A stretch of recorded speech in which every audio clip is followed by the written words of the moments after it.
It is official. 49ers fans might have gotten a little bit antsy over the past few hours, but Robert Saleh is back aboard as San Francisco's defensive coordinator. Mike Silver was first with this. We've got to give Mike credit. He's been a friend of the show in the past. Diana Rossini, also know her. Robert Saleh returns to San Francisco as the 49ers defensive coordinator. Sources tell Mike Silver. And then Mike, with the retweet, says it's now official. So I can direct you back to the article that came out several hours ago. This is up on the San Francisco Standard. We've got to change the headline. I just let my editor know we can change the headline from the 49ers likely land their big fish to the 49ers land their big fish in Robert Saleh. And boy, were there twists and turns along the way.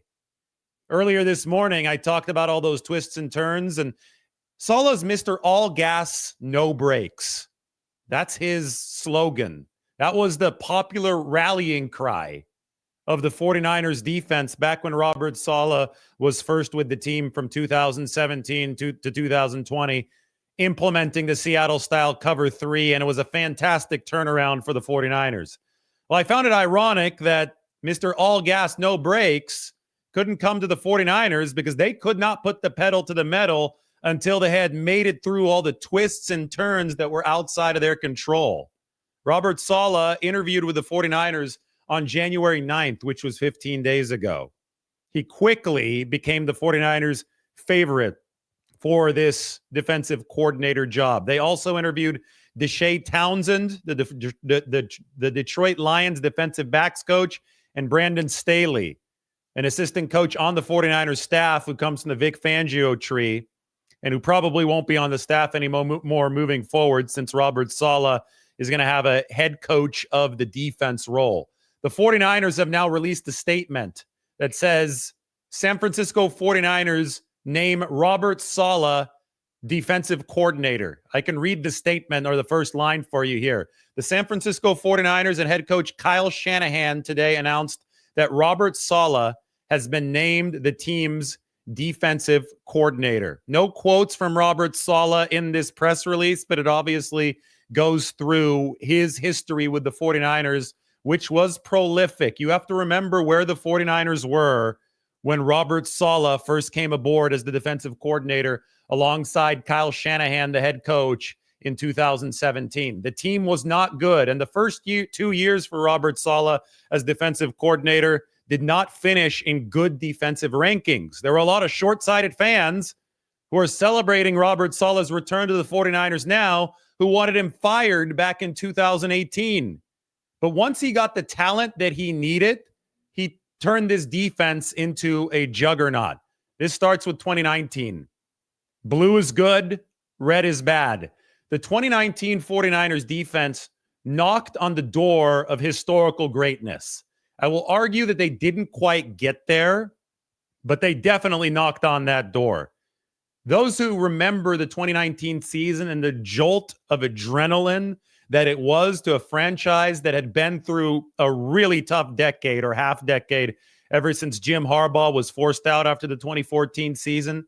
Those who remember the 49ers losing their first 8 or 9 games in that 2017 season and progressively wearing down defensively. Those who remember the 49ers go through that 2018 drudge of a season defensively where they intercepted only 2 passes, which was an NFL record, like low NFL record, only 2 interceptions all year.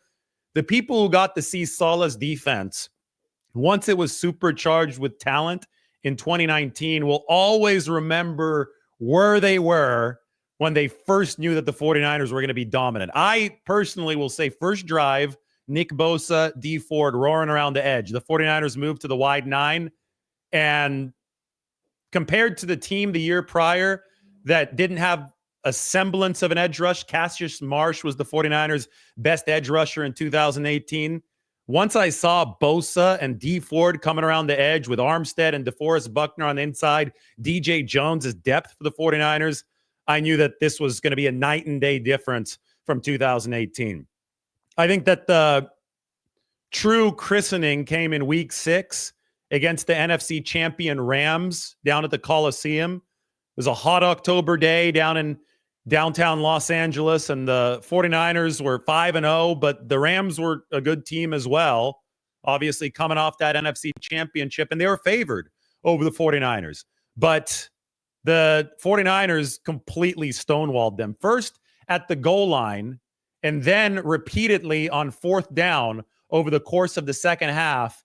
And it was this guy, Robert Saleh, who got most of the airtime. The Fox television cameras noticed Robert Saleh flexing his muscles, just going crazy on the sideline, really projecting energy into the 49ers defense. He was feeding off of what the 49ers were giving on the field, and he was also feeding into what the 49ers were putting onto the field. All of that started snowballing over the course of the 2019 season. And the results were palpable on the field, and they were palpable on the stat sheet. This is expected points added per play. They went from one of the worst defenses in football to one of the very best. And in 2019, you have to remember the Chiefs. I mean, it was a much more explosive Chiefs offense than today. For 3+ quarters of the Super Bowl, that defense was bottling up the Chiefs. I mean, this was a hell of a run. Aaron Rodgers in 2019 against that 49ers defense played his worst career game statistically.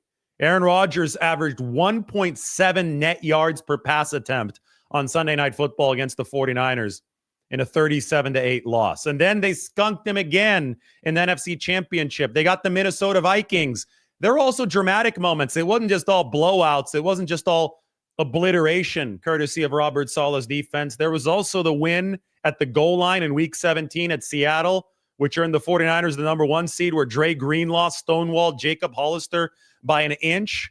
Throughout it all, though, the 49ers fielded one of their best defenses in franchise history, and that is when Robert Saleh truly established himself. But I think that it's key, especially given the situation that the 49ers are in now, given the fact that their defense plummeted to number 29 in 2024, leading to the ouster of Nick Sorensen, who likely won't stay aboard on this coaching staff. I think it's absolutely key to note Saleh's contributions the year after 2019, in 2020. That was the big-time injury year for the 49ers. It was injury hell. They lost Nick Bosa in week 2. They also lost Solomon Thomas in week 2. Over the course of the season, they'd lose several more players. They'd put an NFL record amount of money on injured reserve. Kerry Hyder Jr. was the 49ers' best pass rusher by the time that this was all said and done. And yet somehow, some way, Robert Saleh was able to coordinate the 49ers to a defense that still finished ranked in the top 8 overall. And that's what got him the head coaching job of the New York Jets. That, I think that you could look at how impressive Robert Saleh was as the 49ers defensive coordinator, turning things around from 2017 to 2019. And that tells one story. But I think the other story lies in how he was able to manage a defense that lost almost all of its frontline talent in 2020 and still guide it to a top 8 finish. And when you look at the 49ers and how much they struggled over the course of 2024 after some guys got hurt, you really develop an appreciation for what they did in 2020. So that's why Saleh's back. Kyle Shanahan talked about it, and an article up on the San Francisco Standard, I talk about it as well. We'll get this up on the screen. There's a quote from Kyle Shanahan, and obviously the stat table that we have up there, and the comparisons of the 49ers defenses to the Jets defenses under Robert Saleh, upward improvement, incremental improvement. I mean, big time improvement over the track record at both stops for Robert Saleh. But Shanahan's quote right here says a whole heck of a lot. This came just a few days after the season ended, when the 49ers decided not to retain defensive coordinator Nick Sorensen, and when they started looking for the next person to fill that defensive coordinator role. Shanahan said, I'm not saying you have to change schemes, but you have to have the ability, the history, and the knowledge of how to change some stuff up when you're in certain situations. And I do think we need more of that moving forward. I want someone who meshes with what I believe in. You have to come up with the best thing possible that fits our situation right now. The best thing possible that fits our situation right now. Robert Saleh, point blank, this was the big fish. This was who the 49ers wanted to land a defensive coordinator from the very start. He was the first interview, and he checks every single box that the 49ers have wanted at this defensive coordinator spot. They wanted experience, as Kyle Shanahan just said. They wanted adaptability, which comes with experience. Well, of course, he has that because he's already been a defensive coordinator. He's already been a head coach. They didn't say this, but I think it's really clear that they wanted energy. Robert Saleh obviously brings energy. I just got done talking for 5 minutes about how you became a national TV sensation on the sideline at the Los Angeles Coliseum in week 6 of that 2019 season against the Rams. He definitely brings energy. Think about what has happened since Saleh and then his successor, DeMeco Ryans, left. We can go back to the stat table for this because DeMeco Ryans deserves credit. He developed on the staff under Robert Saleh and brought the 49ers defense to number one in the entire NFL in 2022.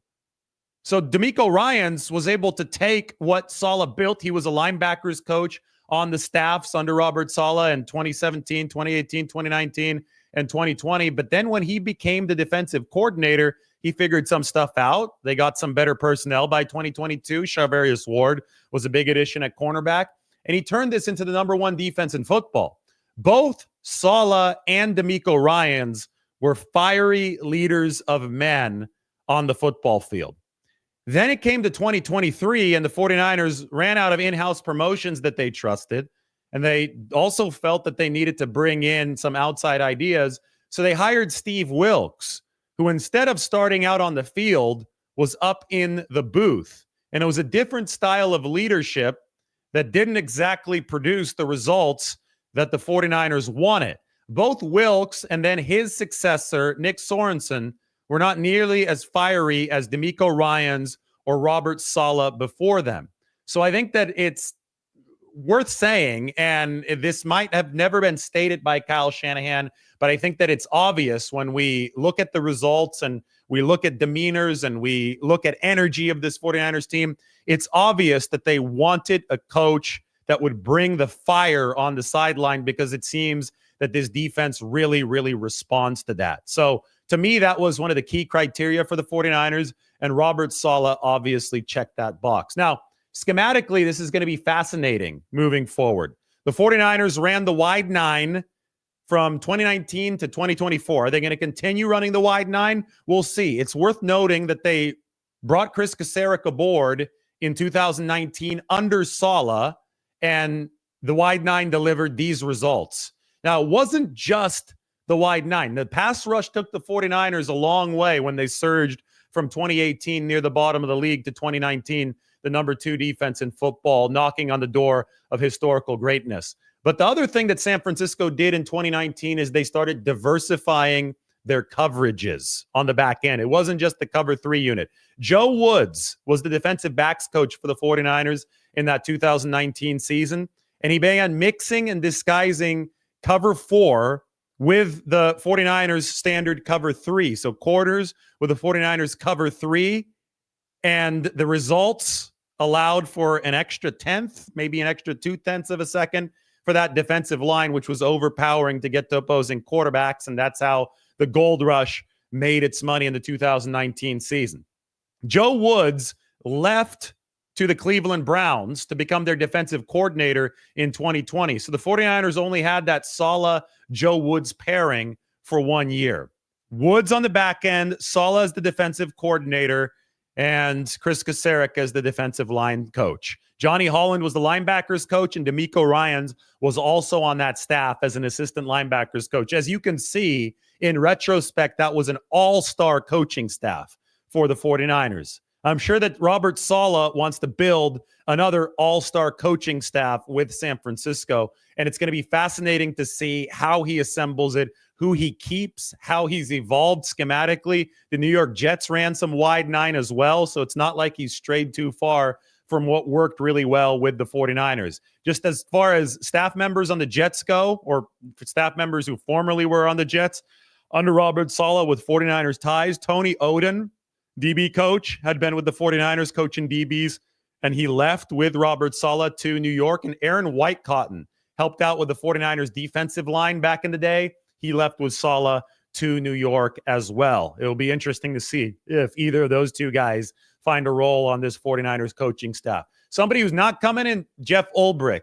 There had been some speculation probably about a week ago when it was clear that Robert Saleh was the 49ers' favorite to grab this defensive coordinator job. There had been some speculation that Jeff Ulbrich, if he didn't get a defensive coordinator job elsewhere, might be able to come to San Francisco and be part of Robert Saleh's staff. Because what the Jets did defensively was actually really impressive, and it was with Saleh and Ulbrich combining to call plays. So, combined, I will say, I think Ulbrich called the plays, but Saleh and Ulbrich combined to architect the defense. These guys, during the course of the week, were able to create game plans that ended up being highly successful. And as you can see, this is Saleh's track record with the 49ers. You want to be further to the right and further up. You could see both the Jets and the 49ers on this graph from SF Data Niners.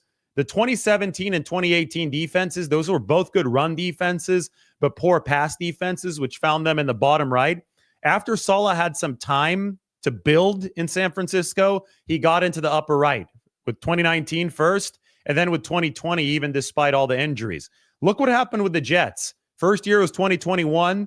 Didn't have the talent that year. That was actually arguably the worst defense in football. So he took a terrible situation and very quickly turned it into a good one with 2022 and 2023. In fact, Saleh was fired 5 weeks in from his head coaching position of the New York Jets in 2024. And the defense ranked in the top 6 in 2024. The rest of the season after Saleh was fired, the Jets ranked number 30. So that gives you an idea as to Saleh's value to the defense of the New York Jets. This guy knows what he's doing. He's one of the best coordinators in football. There's a reason that he was a popular name on the head coaching circuit. The Cowboys are finalizing a deal with Brian Schottenheimer, their offensive coordinator, to be their head coach. And that marks the final job that Robert Saleh interviewed for, that has now hired a head coach not named Robert Saleh over the course of this offseason, which officially cleared the path for him to sign on with the 49ers as the defensive coordinator. We know of the drama that happened in Jacksonville. I talked about that all morning. One of the wilder stories that there is. My article up on the San Francisco Standard goes through all of his drama. The 49ers land their big fish. Here are the wild twists that make it possible. Well, we talked about Liam Cohn. We could even look at this paragraph. I mean, this is something that you'll probably never read again. Maybe you'll read it more often. Maybe it will become par for the course. But geez, in a dramatic and possibly unprecedented turnaround, after Robert Saleh had even reportedly begun working on a coaching staff he planned to bring Jacksonville, outgoing Tampa Bay Buccaneers offensive coordinator Liam Cohn re-engaged the Jaguars in discussions about their head coaching job after backing out on Wednesday. Cohn ghosted his former bosses in Tampa, who'd offered him top-level money to remain offensive coordinator, for 26 hours. He secretly flew to Jacksonville and reportedly blamed his disappearance on a sick child. By Thursday night, Cohn agreed to terms with the Jaguars, all while Saleh didn't even make a scheduled trip to Florida for his second-round interview with the team. I mean, just insane stuff. Now, the thing that changed was that the Jacksonville Jaguars decided to fire Trent Baalke. That's the craziest part of this whole story, is that the maligned former 49ers GM, Trent Baalke, who had been the general manager from 2011 to 2016 and then was the general manager in Jacksonville, was actually the guy who was holding up the head coaching search in Jacksonville. And because of that, Liam Cohn didn't want to join the Jaguars. He went back to Tampa Bay, and for a hot minute there, or about 24 hours, Robert Saleh was the favorite to take the Jaguars job. And it looked like the 49ers weren't going to have their first choice of defensive coordinator. But then the Jaguars fired Trent Baalke, and they replaced him with an interim GM who had been with the 49ers for nearly 2 decades. His name is Ethan Waugh. And Ethan Waugh successfully convinced Liam Cohen to come back to Jacksonville, it appears surreptitiously. And that meant that Robert Saleh did not fly to Jacksonville for a second interview. And here we are about 30 hours after all this drama really started heating up, and Robert Saleh is officially the 49ers defensive coordinator. Absolutely insane. This show is brought to you by Rocket Money. Rocket Money is a personal finance app that helps find and cancel your unwanted subscriptions, monitors your spending, and helps lower your bills so you can grow your savings. Rocket Money has over 5 million users and has saved a total of $500 million in canceled subscriptions, saving members up to $740 a year when using all of the app's premium features. Cancel your unwanted subscriptions and reach your financial goals faster with Rocket Money. Go to rocketmoney.com/gameon today. That's rocketmoney.com/gameon. rocketmoney.com/gameon. So next things in this whole Robert Saleh saga, now that it's finalized, now that the 49ers have actually sent out a press release, that means that he has signed the contract. Reportedly, this contract is near the top of the market for defensive coordinators, as you would expect it to be, given the success that Saleh has had in the past, given the fact that teams were interested in making him a head coach. Now that that's all figured out, it is time for the 49ers to move forward and start building a defense that, as I showed you a little bit earlier, really struggled last season. I mean, these were bad ranks. These were the worst ranks of the entire Shanahan-Lynch era. Number 26 overall, number 29 against the run, number 18 against the pass, with a real collapse at the end of the season. So we can go to the actual roster. And I talked about this a little bit earlier. This is the defensive roster for the 49ers in depth chart fashion. These are defensive linemen, linebackers, and the secondary for San Francisco.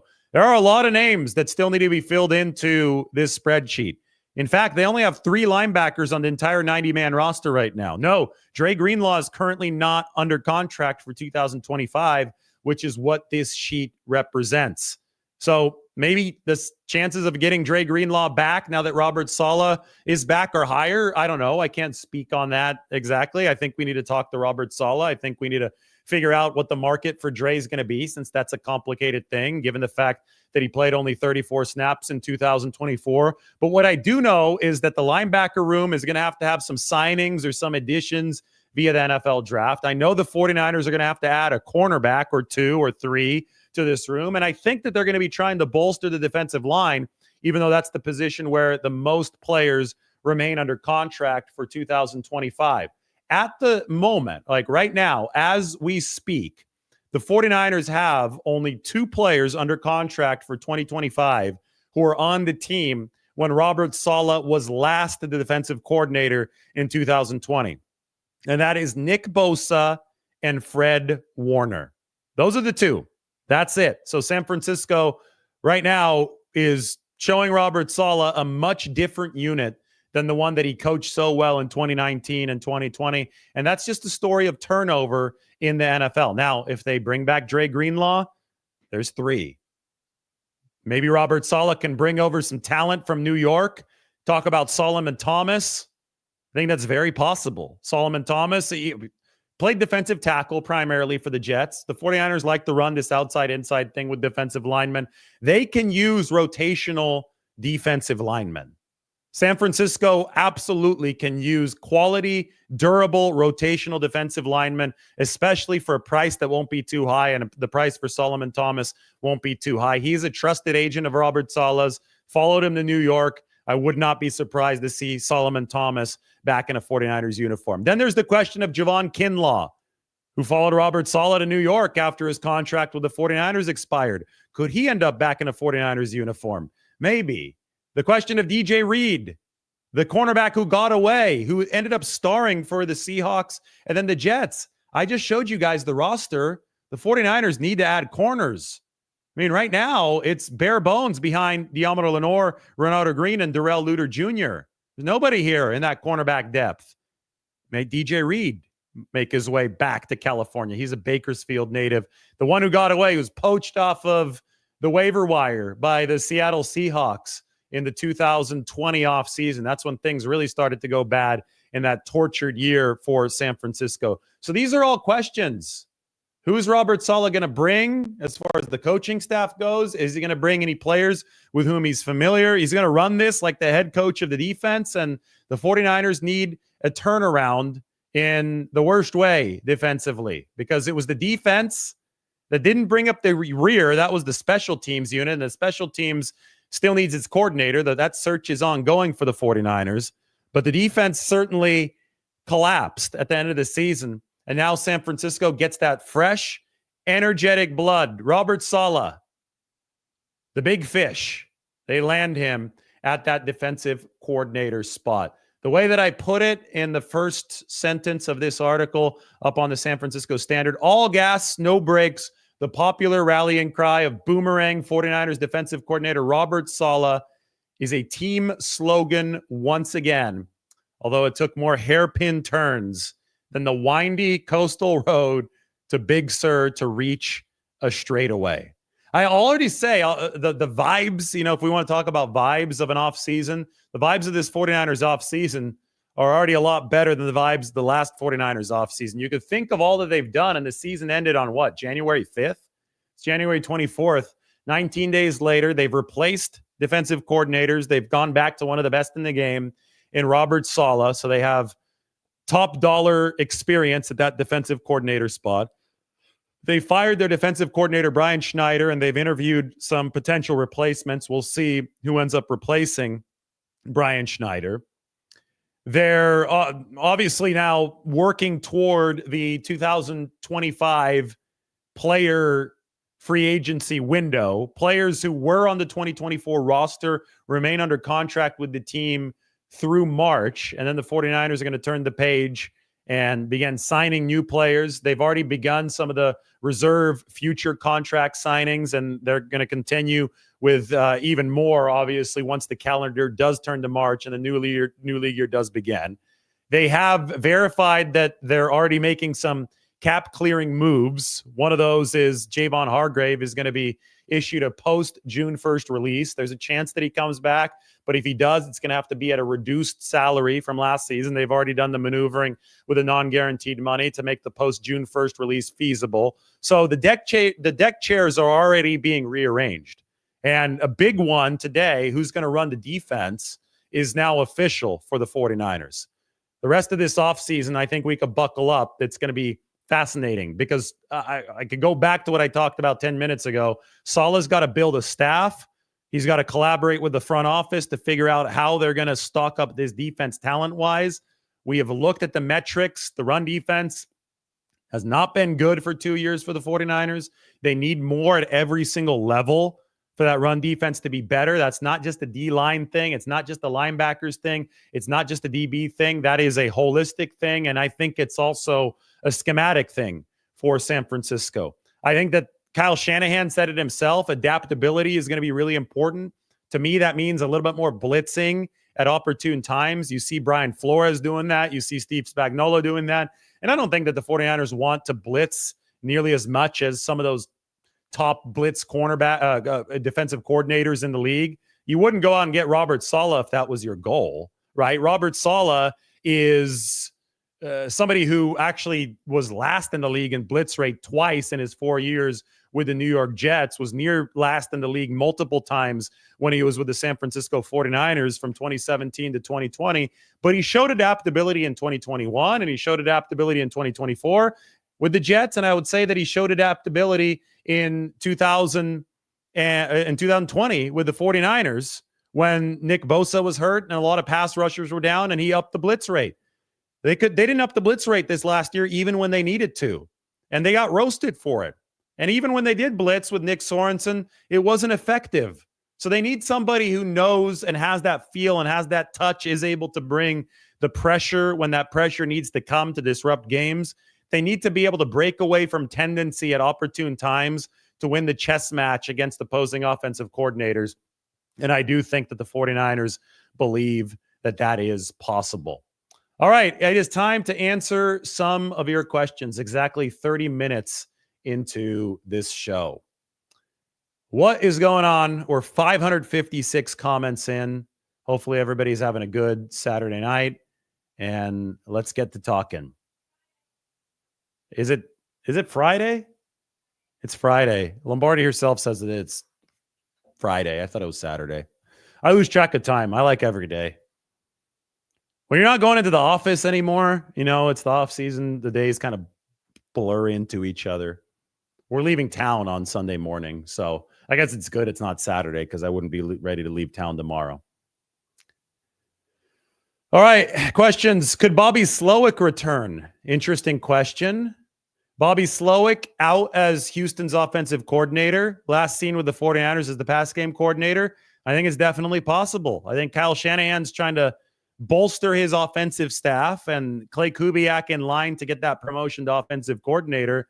It's definitely a possibility. So we'll see what happens with Bobby Slowick, although maybe a move to Miami with Mike McDaniel is also possible there.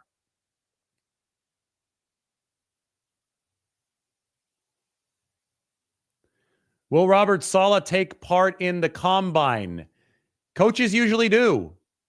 I think that the 49ers have a really healthy interplay between their coaching staff and their scouting department. And I think that that's going to be something that they continue to strive to have moving forward. You want input from the coaching staff when it comes to scouting events.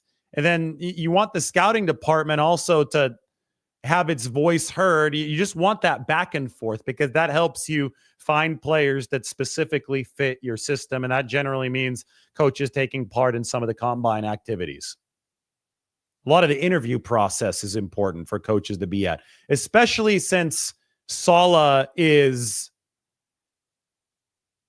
the de facto head coach of the defense. That's what he was from 2017 to 2020. And I would expect him to be that again for the 49ers.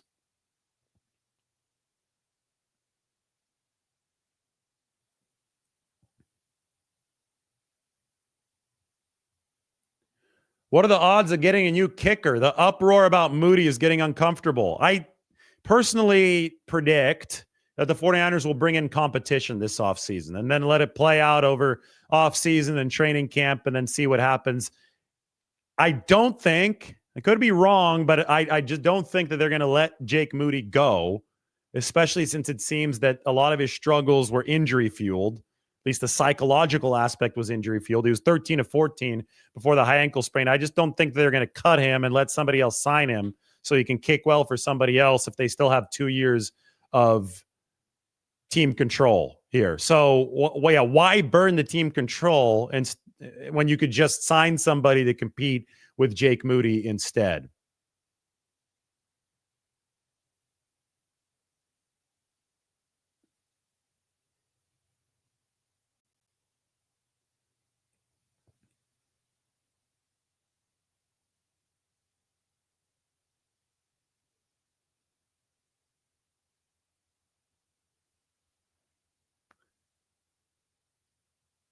Could Saleh bring Quinnen Williams? I think Quinnen Williams is still under contract with the Jets.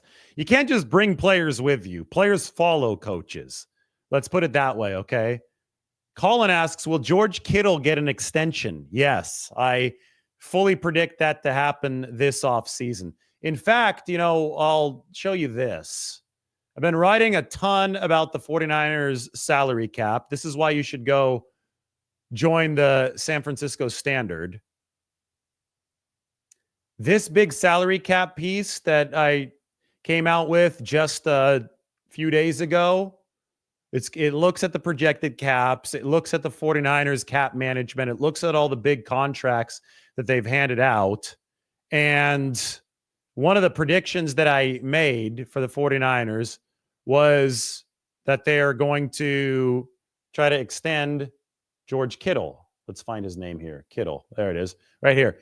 Expect Purdy to be the next big name added to this list of big deals, but Kittle will also likely make a second appearance this offseason since he's entering the lame duck year of the deal signed in 2020. The 49ers can actually lower Kittle's 2025 salary cap hit of over $25 million through an extension that spreads into the future via signing bonus. So the way that they manage the cap is the way that I have structured an example deal for Brock Purdy. You could see it up on the screen right here. Staggered structure. I think they could give Purdy over $60 million a year in APY while keeping his cap hit in 2025 down to $15.1 million. So you take the same kind of principles. You stretch out the signing bonus like it's an accordion against the cap over 5 years. Option bonus, whatever you want, stretched out over 5 years. You can actually lower the near-term cap hit by giving a player more guaranteed money. That's what they're going to do with the George Kittle extension. That's my prediction, and I'm sticking with it. And now everybody's asking about Tyler Warren out of Penn State. You guys know that I love Tyler Warren as a prospect. Now, will he be there at 11? Will the 49ers pick him at 11? That's a different question. But I think he's got 49er written all over him. Even has Kyle Juszczyk's number, 44, 6'6", 261 pounds, runs like a receiver. Impressive in big games. Yeah, I mean, Tyler Warren brings a lot of the skill set that George Kittle brought to the table, but people know who Tyler Warren is, so he's not going to drop all the way down to the 5th round.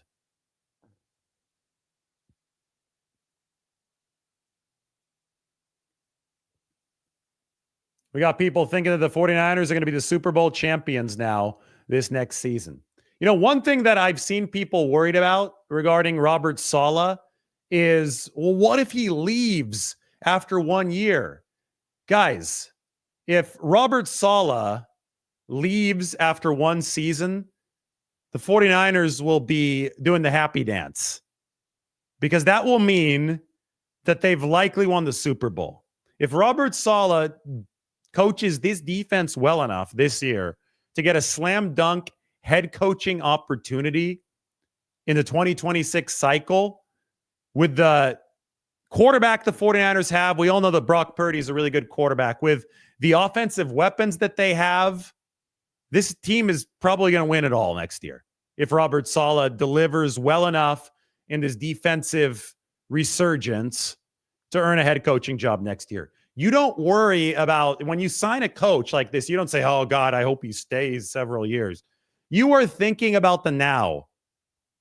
You cannot be thinking about 2, 3, 4, 5 years from now. The 49ers have a pressing need now to reverse this.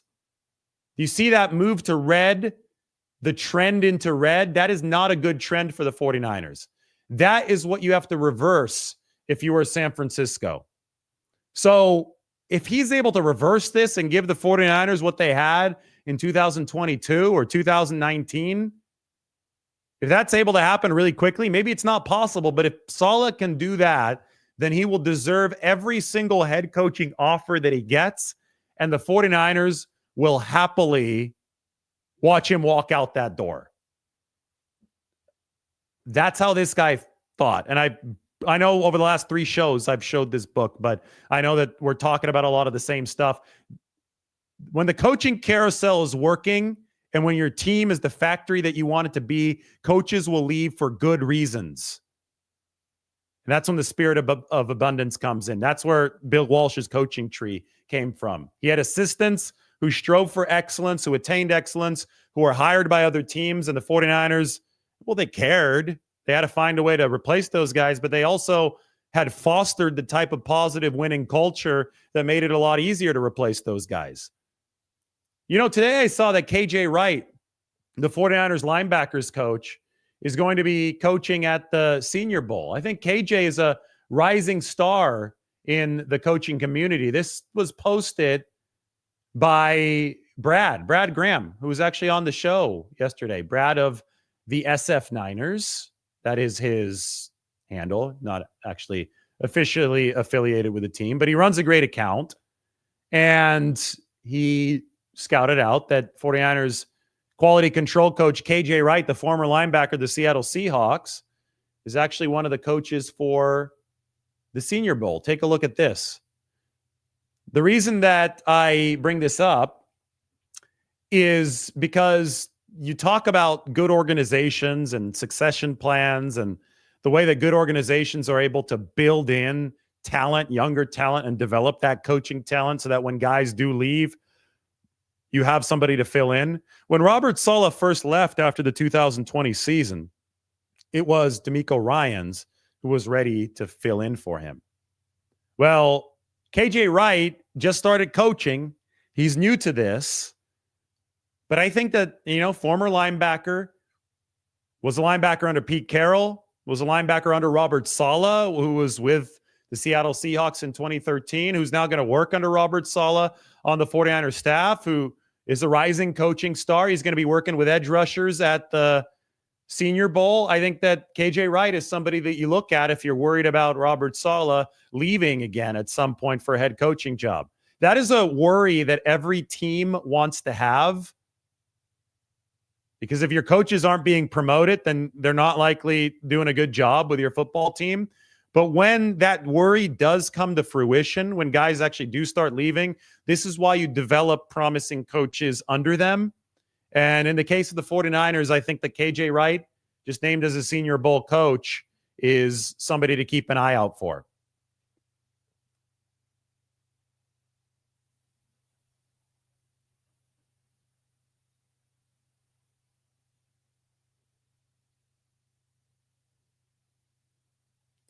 Do I expect Brant Boyer to become the special teams coach? I have a feeling that Boyer is the favorite to become the special teams coach. Now, it's interesting because as soon as the path cleared for Robert Saleh, we found out that the 49ers were interviewing Brant Boyer. Brant Boyer was Saleh's special teams coach in New York. He had been with the Jets since 2016, so he predated Robert Saleh in New York. But Chris Banjo has been linked to the New York special teams job. That's going to be under Aaron Glenn, the new coach there who's coming over from the Detroit Lions. So we're going to see Brant Boyer moving somewhere, and that somewhere might be San Francisco. He's coached a couple really good special teams units over the course of the past several years. This is a guy with experience, and it seems to fit what the 49ers are looking for at that key spot. Remember when we talk about the rankings of the 49ers as a team last year? We look at the defensive rankings. They were number 26 defensively. They were number 11 in EPA offensively. So offense was above average, but they were dead last, number 32 of 32 on special teams.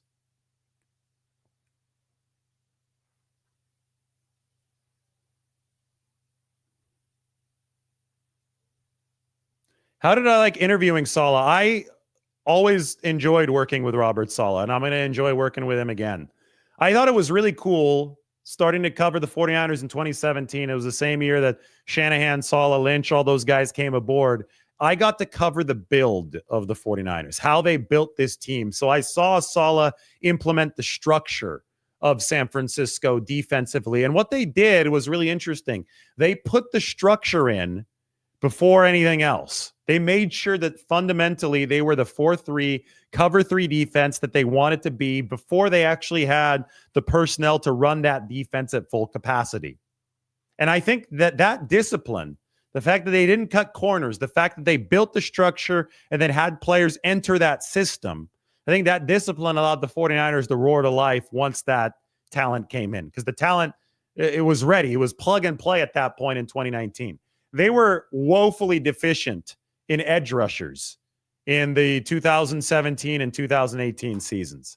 And also at the linebacker position, remember Reuben Foster didn't work out for the 49ers, so I think they didn't have that second linebacker. I know Fred Warner was a rookie in 2018. He had a good year.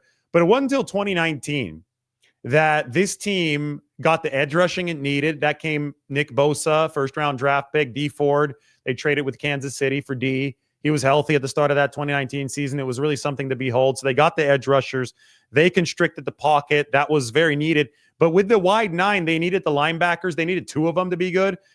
Rookie Dre Greenlaw was a huge deal for the 49ers in 2019. Fred Warner maturing into a second-year player. Dre Greenlaw showing up on the scene as a clutch guy from the very start in 2019, intercepting Russell Wilson, hitting Jacob Hollister at the goal line. That's what really made the system that Saleh implemented click. And I remember having a conversation with Robert in 2018 when the team was struggling. But, I noted to him that the yards per play allowance was actually really good. The 49ers defense was in the top 10 in yards per play allowed.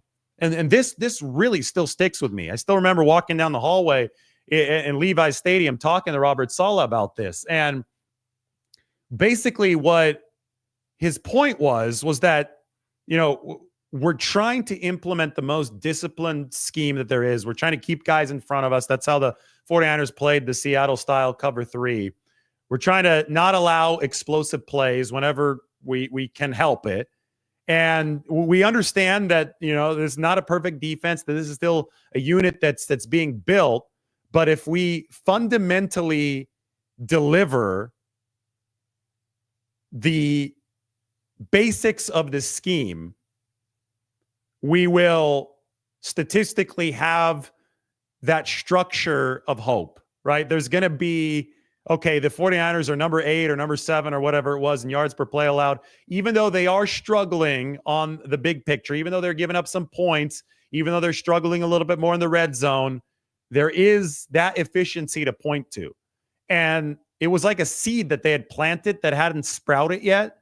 But there was like almost a foreshadowing of, okay, once this defense gets the firepower that it actually needs, this defense is going to be able to turbocharge to the next level. And that's exactly what happened moving from 2018 to 2019. So I really like talking to Robert Saleh because you could see the plan that he implemented from the very get-go, and the 49ers eventually attained that plan, and it turned into this very, very successful era of defensive football that obviously has taken a step back over the past 2 years. And now the 49ers, this is the boomerang defensive coordinator. They're trying to bring it back to the success that they saw in 2019 moving forward.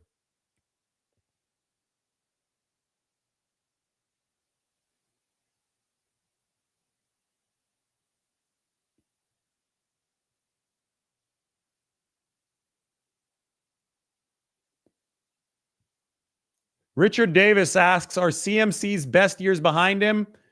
I'm not one to bet against Christian McCaffrey. I think that anybody that does is foolish. And I think that you saw a glimpse of McCaffrey coming off the Achilles in Buffalo that was truly impressive. He was shredding Buffalo's defense in the snow. And he was on his way to a touchdown on the shoestring tackle from Taylor Rapp. And that injury had nothing to do with the Achilles. He just slammed his knee into the frozen turf on that snow and hurt his PCL. It was bad luck.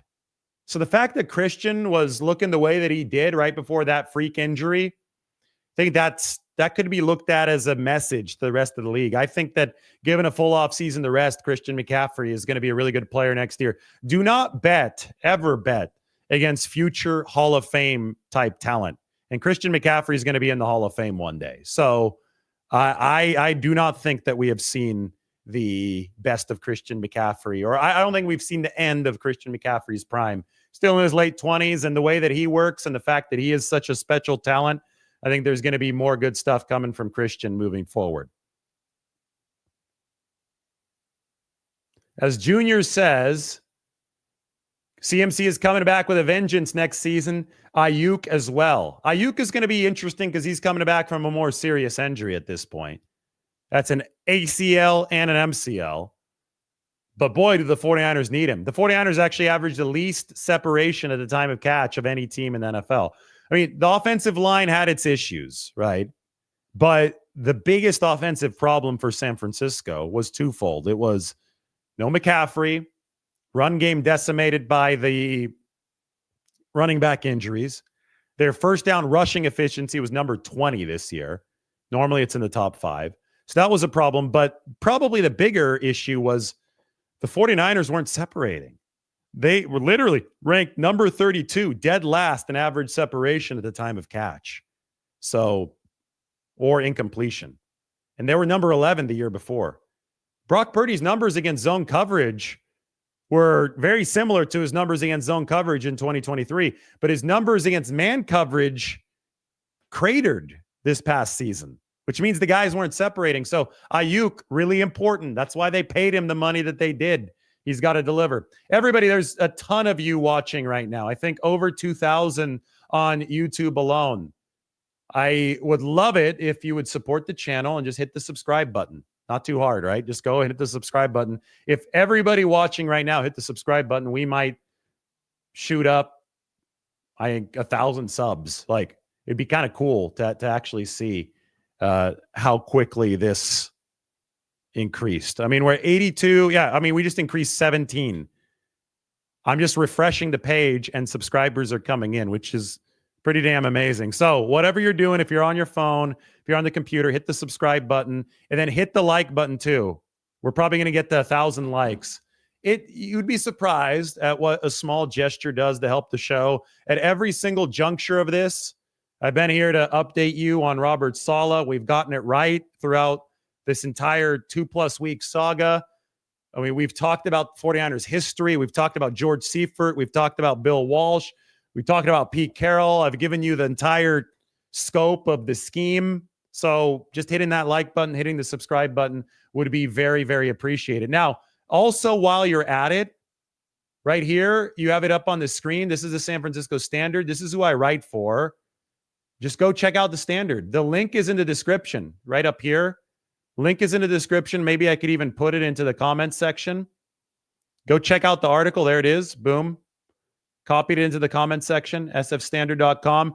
And you could support us by being a member of the San Francisco Standard. This is where you're going to get your most in-depth 49ers analysis. I have those massive salary cap pieces. We have a look at Robert Saleh and the defense's efficiency. And like, if you go to my author page, we've got the Brock Purdy breakdown here. This is the $60 million man contract. This is the Brock Purdy contract projection. You're not finding this anywhere else. Trust me. The 49ers are probably the most compelling offseason follow in all football because of everything. And we're talking about defensive staff changes based on how closely we covered these defensive coordinator interviews. You can be sure that the defensive staff changes might be even more interesting because the nuance and the schematic adjustments that the 49ers are going to make. I look at it as one ongoing perpetual chess match. And I'm going to cover it that way. So we're going to get into that. We're going to get into the finances. And you're all going to have a great time if you join us at the San Francisco Standard. So link is in the description. Go and check it out. There's Mr. Purdy himself. We're going to go back to Mr. Saleh himself right there. Wearing his Jets gear at Levi's Stadium. No more Jets gear for Robert Saleh. He's the 49ers defensive coordinator now. Second stint, the boomerang defensive coordinator, back to San Francisco. Wow, we did explode with subscribers. We've gone up almost 100 since I said hit the like or the subscribe button. So if I say that one more time, we'll probably go up 200. Just keep on hitting the subscribe button. We'll see how much we can get in one show. This is really cool. See if we get it to 1,000 likes as well. All right, I'll stop talking about that. And I really appreciate everybody and their nice words in the comment section. The 49ers do have what is on paper the easiest schedule in the National Football League in 2025. The combined winning percentage of their 2025 opponents from the 2024 season, obviously, is the lowest in all football. So the 49ers have gone from one of the toughest schedules in all football to, and maybe the toughest we've ever seen based on the net rest differential, which was terrible. We don't know what the net rest differential will be until we know the schedule, which is not going to come out till May. But they've gone from one of the toughest schedules to one of the easiest schedules. It's what finishing in last place gets you. It's exciting for San Francisco. People talking about 15-2 for the 49ers next year. What do you think the 49ers are going to go next year? 15-2? 16-1, 10-7, 2-15, 1-6, 0-17. I don't know. Hopefully nobody thinks 0-17. I really appreciate this right here. Look at that. Lunch is on you tomorrow. Thank you. Wait till Lombardi herself hears that. I'm taking you to lunch tomorrow. I'm taking you to lunch tomorrow. Yeah, we're going to go to a place called Benji's Bagels. Do you guys want a show from there? Really good bagel spot. Now, what I'm working on right now is the video for the best sandwiches in San Francisco. This is helping fund that, which is really exciting. But the best sandwiches in San Francisco video is going to be lit. I've done interviews for it. That's going to be up on the San Francisco Standard as well as an article. It's going to be one of the most exciting things that I'm working on. And then Sunday, don't miss Sunday. We're flying to New York City for the NFC and AFC championship games. We're going to do a bar crawl. We're going to go to the team bars in New York City during the conference title games. It's going to be great for content. So stay tuned. Glad the 49ers wrapped this up with Robert Saleh before then. Appreciate lunch.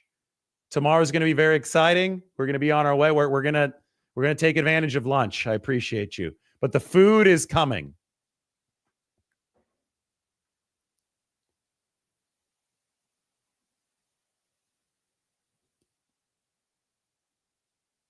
What would I say is the 49ers' biggest need in the draft? I think the biggest need is to bring good players into the team. And I mean that in all seriousness. You don't look at this on an individual position basis. The draft is way too much of a crapshoot. You can look at free agency for specifics. And I think the biggest need might be, especially in the long term, getting a center in there that's going to be the rising tide that lifts all boats along the offensive line. That to me is huge, that center position. And I don't know if you can get that right away, right off the bat from a rookie, since it's such a cerebral position. Of course, you need a tackle at some point, but you also need a tackle who fits the scheme. You have to realize that the draft is no sure thing, not even for the number one pick. So the biggest need in the draft is to stockpile good players at a cost-controlled price.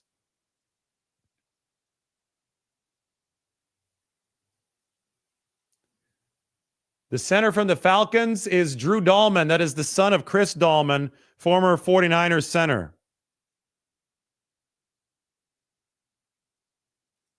Stanford product, by the way.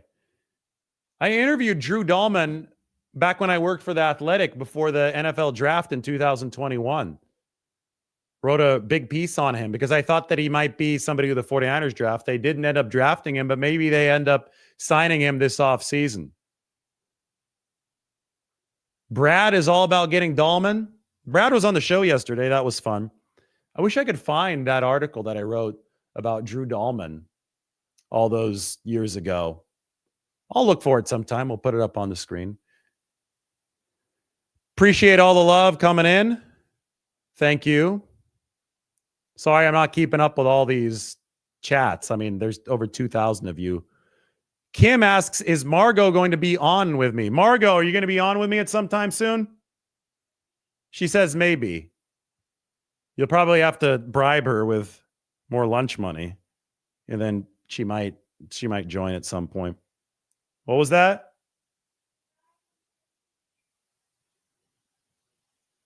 She said something I couldn't really hear.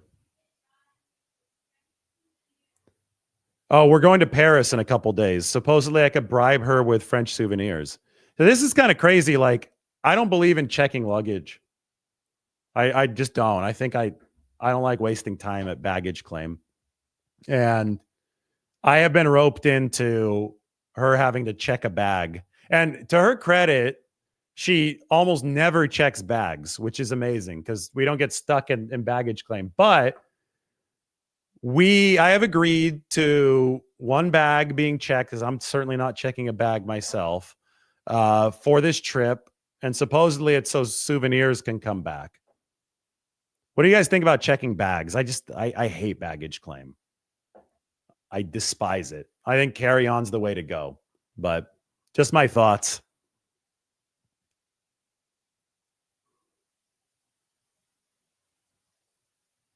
Matthew asks, do you think that with Salah coming on board, John and Kyle will feel obliged to draft defense early in the draft? No, and that would be a terrible process. You pick who you feel is going to be best for your team. How are you going to best improve the roster with where you are at the draft? And the draft is like a game. So anybody asking, what are they going to use the 11th pick on? Who are they going to use the 11th pick on? That's like saying, hey, the 49ers are playing the Eagles in 3 months.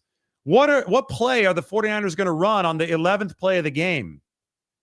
If the 49ers could tell you exactly what play they were going to run on the 11th play of the game during a game 3 months from now, somebody should probably get fired because you're not thinking on your feet. You're predetermining something that should not be predetermined. The NFL draft is like a game. You enter the NFL draft on your toes. You're not on your heels. You're on your toes. You have a game plan, but you don't have an exact, even the script, let's put it this way, even the script that Kyle Shanahan has, first 15, 20 plays, however many plays the 49ers want to run, they do not run those verbatim from the script.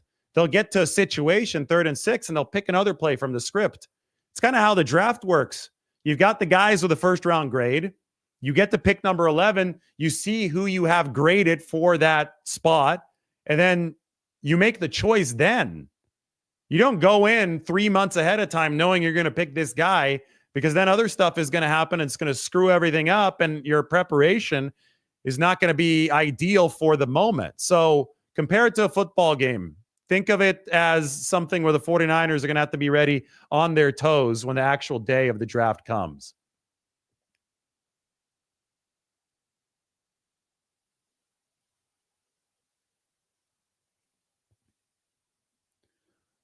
Niners have surprised us in the past of the draft, which every team does. Expect the unexpected. Yes, I think that is the smart way to look at the NFL draft. Expect the unexpected. Yeah, the subs are rolling in. I'm very happy with the numbers, guys. I'm very happy with the numbers. You guys are doing great. And we've been on for an hour. I think that's enough. Keep on hitting that sub button. Go and check out the San Francisco Standard. Link is in the description. Robert Saleh is officially the 49ers defensive coordinator again. The article is up on the Standard. You can read all about it right there. Look at that 49ers defense, the decline. Well, they're hoping to reverse the decline and go back to the top. The boomerang coordinator, all gas, no brakes. That was the rallying cry of Robert Saleh. It's going to be the rallying cry of the 49ers again. I made an all gas, no brakes reference at the very end. The 49ers defense had embodied Saleh's fiery personality and announced its presence on the national stage for the first time in that Week 6 game against the Rams in 2019. Now looking to reassert themselves over a half decade later, the 49ers have once again turned to Saleh. They've shown their old friend the gas pedal, but Saleh doesn't need to learn how to press it. He has driven this machine before. He's about to drive it again. Everybody have a good night.